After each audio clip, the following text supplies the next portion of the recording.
Здравейте, аз съм Ани Шопова и както надявам се вече знаете, съм част от компания One More International. Много се радвам, че попаднах в тази компания. Тази вечер искам много кратичко да споделя информация за друг мой много любим продукт – Мелатонин Плюс. Това е нашия продукт за сън.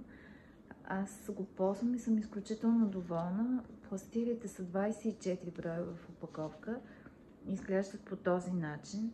И сега ще ви споделя аз как ги ползвам. Вариантите са два. Или се поставя цял пластир, може да се постави отзад на шията или на челото. Ако го поставим на челото, няма как да го носим 24 часа, защото няма да излезе навънка с пластир на челото.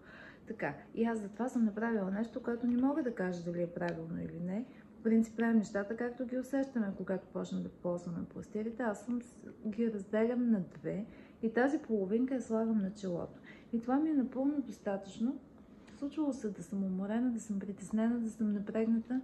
Знаете, в такива ситуации лягате и не може да заспите. Уморени сте, искате да спите и не става.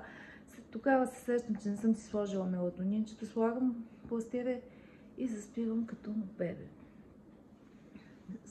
С тях задължително е.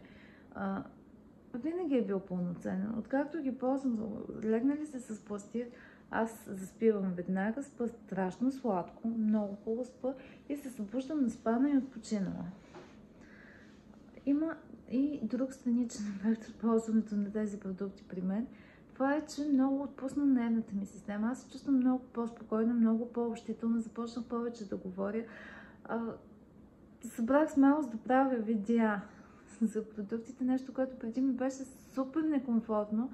Аз продължавам да се притеснявам и това не го споделям, за да се хваля, ето вие ще правя видеа, защото много хора, особено децата, ни имат притеснения, имат задръжки и това е един начин, един вариант да им помогнем на тях, на нас, на който се налага. Има още нещо за мелатонин, което също е много важно. В материалите, които четах на компанията, пък и други материали, които четах по повод на мелатонин, пишат, че мелатонин е много добра превенция на рак на гърдата и аз намирам много сериозна логика в това нещо, защото когато си наспан, отпочинал, когато си спокоен, това са две от условията да бъдем здрави. Третото е да ползваме качествена храна. Така че, както обичам да казвам, не ми вярвайте, опитайте. Пожелавам ви да бъдете здрави и до скоро!